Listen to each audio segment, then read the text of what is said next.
guy, Eric Crocker, host of the Locked On 49ers podcast. Crocky, what's happening, man? What's good, y'all? How you feeling after these last couple of days? Oh man, tough on the Trey Lance scene, but I think regardless of that, the 49ers are in a really good place. So I think everybody should be lucky. Anybody that's rooting for the 49ers that they were able to retain Jimmy Garoppolo and have him as the backup. Let's go back to that just a little bit. When in regards to Trey Lance and Kyle Shanahan, I've heard you and our guy Brian Precock talking about it a little bit.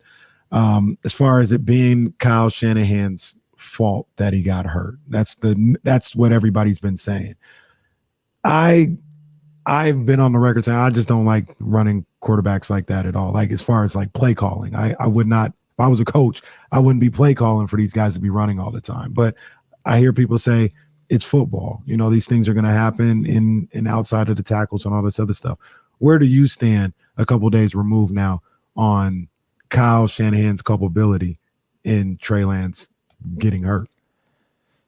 I think, when they drafted Trey Lance, part of the package of getting him was being able to utilize his legs, right? And in the NFL right now, if you're able to utilize your legs and pick up cheap yardage, whether it's 4-yard gain, 5-yard gain, hey, maybe if you even rip off a 20 or 25-yard gain or whatever, like that's a plus. And Trey Lance clearly, he had that type of ability. I think for Trey Lance, and it was very clear, he's taking too many hits, right? When you watch Lamar Jackson, and I'm not saying Trey Lance is anything close to being as dynamic of a runner as Lamar, but just in the sense of understanding how to protect himself. Lamar Jackson gets tackled. I don't see him really slide.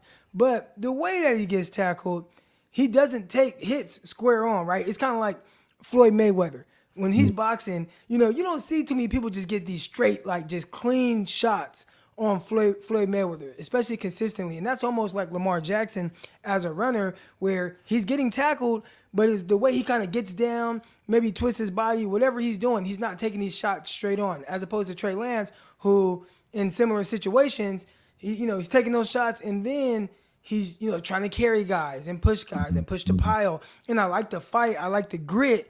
But ultimately, that opens yourself up to, more injuries. And I think that's what we saw kind of happen on Sunday. Yeah, I think you alluded to this a second ago, Crocker. Do you think this team is in any different position today than they were Saturday? Yeah, I think they're actually in a better position. And this is somebody coming from, I'm really high on Trey Lance. I'm high on the upside of Trey Lance. If it were up to me, Trey Lance would have started all the last year, and I feel like you would have been in a better position for it this year. I think if your ultimate goal is winning the Super Bowl, you have a better chance when Trey Lance hits whatever that ceiling is, or even getting as close to his ceiling as possible. You got a better chance to win it all. But there's still a lot of unknown. And as much as I, believe in that and the person that he is, and I feel like as the season went on, we might even be closer to that, right, with Trey Lance. But with Jimmy, you know exactly where you are. So with Trey, it's like, man, I think this is a playoff team. And even if it's not, man, you're going to be much better for it next year, and you'll be a legit playoff team. With Jimmy, it's, oh, man, you're a playoff team. You're a Super Bowl caliber team. But to win that big game, and we've seen it multiple times now, you need everything to be perfect with Jimmy, everything. Right. But you at the very least know you'll have an opportunity. Right. One of the things that I also kind of started thinking about with Kyle Shanahan and the way that he goes about football, which it works, right? Like he's won a good amount, not all the time. He's had bad seasons, but it works. Is like it seems when things get a little haywire in the middle of games, or if you lose a game or something like that, his response the next week or the next drive is, all right, it's time to get back to basics and get smash mouth.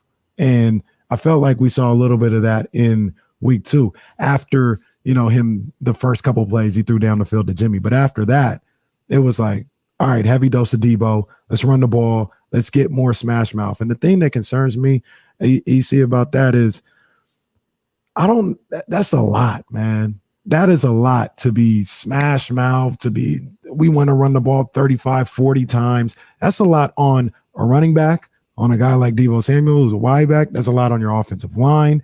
That's just a lot for 18 games or an 18-week season. And then if you're trying to win the Super Bowl, I'm worried about him and just the way he approaches football, kind of wearing these guys down. What do you say to that as far as like the approach always being, all right, let's get more physical and get back to that when things are, kind of up in the air a little bit.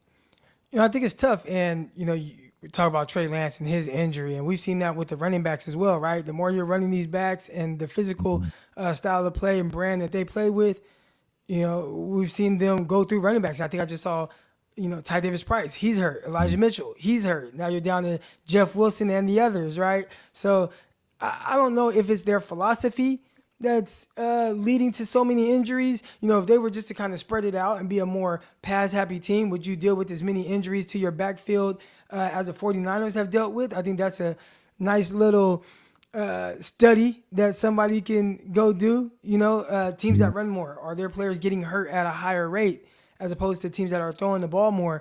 But the 49ers have built their identity on that, and I think it's helped them in certain scenarios. You watch them go on the road, Dallas Cowboys, what they do, they out-physical them. When you watch them go to Green Bay and be able to play in that type of weather, what they do, they were able to be more physical and be able to grit and grind through the terrible elements. So this is a team that they figure it out, and I think their identity is that physicality. But how much is too physical? And I don't know the answer to that. But that would be a nice little case study. One thing we were talking about as you were jumping in here on the conversation heading into this Denver game, his defense is playing really, really well through the first 2 games of the season. Even that game in Chicago, I thought they played really well. That one touchdown that was scored on special teams, like that's not the defense fault. Like this is a solid group on the defensive end, and like with Jimmy Garoppolo stepping in and whatever they're doing on the offensive end, it really feels like the defense could be wind up what if they wind up getting to where a lot of people think they can go in terms of the NFC Championship and the Super Bowl. I feel like it's going to be on the back of this defense. It's going to, but again, at some point, you're going to need your quarterback to make a play.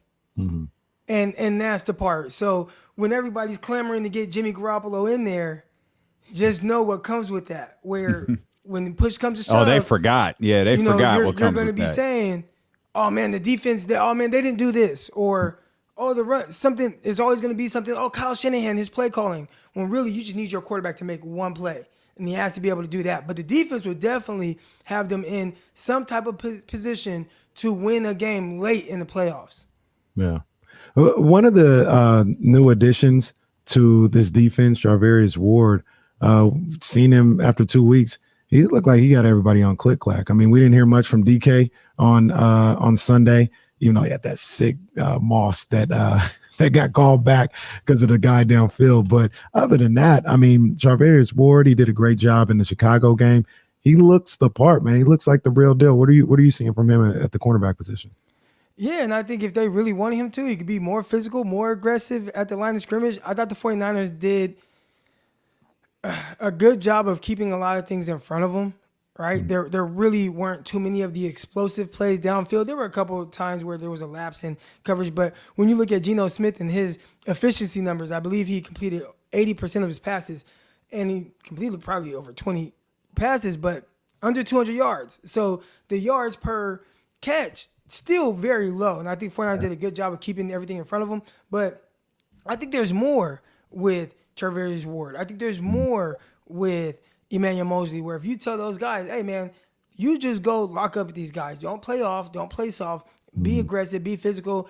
And you dictate what the receiver does. I think we can even see a better version of those guys who have really been extremely good through 2 games so far. His real quick thing, I got to check with Crocky. Jarvarius, I was happy to see that maybe his swag meter went up a little bit. His drip meter went up a little bit because in game 1, he had no gloves on. I was like, what we doing? No gloves, no armbands. He came with some gloves in week 2. I was like, I know my man Crocky is digging that a little better. Oh, man. I appreciate the drip. So he came out with gloves week 1, but then the rain. And there are different kind of gloves that you can get. You have your regular gloves that got the really like super sticky stuff. And then when I got to the NFL, I didn't know this, but they actually have rain gloves too. And the rain gloves, it's just a different texture. So maybe he wasn't prepared for the rain for whatever reason. It was raining all game. Yeah. But ended up taking the gloves off because that sticky stuff gets super slick in the rain.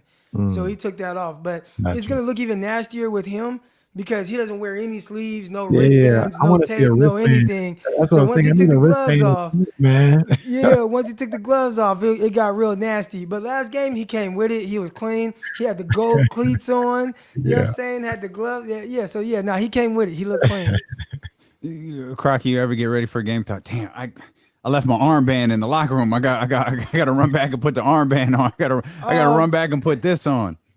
Man, for me, before every game, it was like, the first day of school. You know what I'm saying? Like, you lay your outfit out and everything, and you just kind of look at it like, all right, I'm going to do this with that. And, I kept it pretty simple for the most part, but I wouldn't forget nothing at the crib. I was going to have, however, I mean, I was kind of obsessed with making sure things looked a certain way on me. So, Yeah. yeah, man, that's one of my favorite parts about playing sports, looking Mhm. cool on the field.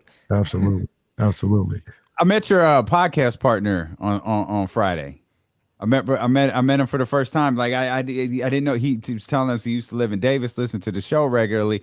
We were at an event for the crew of Candlestick Chronicles, and yeah, it was my first time meeting, man. Good dude. Yeah, the first time I met him a few years ago, it was at this little football draft thing, and I thought he was standing on something. I thought he was standing on a step stool, but it's like, nah, he's really just 6'4", 6'5". He's a big So, dude. Yeah, yeah. Yeah. and I'm not a little dude. I'm 6'2", but even then, I'm Right. like, man, 6'5" guys, they make you feel a little small. I don't like looking up to people. I don't like that. I Yeah. don't like looking up to people. That's crazy. Hey, Crocky, real quick. Back to the Niners and Sunday night, Denver Broncos. They go to Mile High City. I think with some of the things that we've seen going up against Denver, I think it's a good matchup with what the 49ers have on the defensive end. Denver's offense is struggling right now. Like I said before, you don't want them to get some confidence. I think the 49ers defense is the type that can kind of keep them in limbo right now with the pressure that they put on, the way they get to the quarterback and kind of create confusion on the offense or with the Denver offense. I think it's a good matchup for the 49ers, specifically on the defensive end. Oh, man, I think the 49ers, with how they've kind of constructed the defense this year, they can match up with pretty much anyone. And then when you're catching a Denver Broncos team who's still trying to adjust to Russell Wilson and the way that he wants to play, you saw him throw for a bunch of yards in the first game, but they still turned the ball over twice in the red zone. So I thought that game, they more so beat themselves. Last game, they ended up winning, but they were playing really bad. And at one point, I mean, Russell Wilson looked like one of the worst quarterbacks in the NFL during that game, right? Now he's going to bounce back, and we already know he's the boogeyman to the 49ers. But I think right now, good matchup. Let's see what happens with Jerry Jeudy. If I remember correctly, he left that game early. Yeah, So will Jerry Jeudy be back? If not, that's going to make it tough because when I look at the 49ers and how they match up against the Denver Broncos, man, you got Cortland Sutton over there, and he's a nice receiver. But, man, I like that matchup with Travarius Ward. I put him on there, and I feel very comfortable with how that plays out. Outside of that, yeah, they have a nice little run game. I like their running back Williams in the backfield. Gordon can tote it a little bit, but I'm not worried about that going up against the 49ers, linebackers and D-line and how they get after it. So definitely a good matchup for the 49ers. I think the equalizer is and always will be Russell Wilson going up against the Niners, but if I check the spread right now, and I haven't, and the 49ers are 1-point favorites on the road, I wouldn't be surprised. I don't know what the spread is, but if the 49ers kind of in that range, wouldn't be surprised at all. Yeah. Stockton's finest. Yes, sir. 209, stand up. Yeah. Host of the Locked On 49ers podcast. Crocky, we appreciate you, man. Thanks as always. All right, thanks for having me on, y'all. Appreciate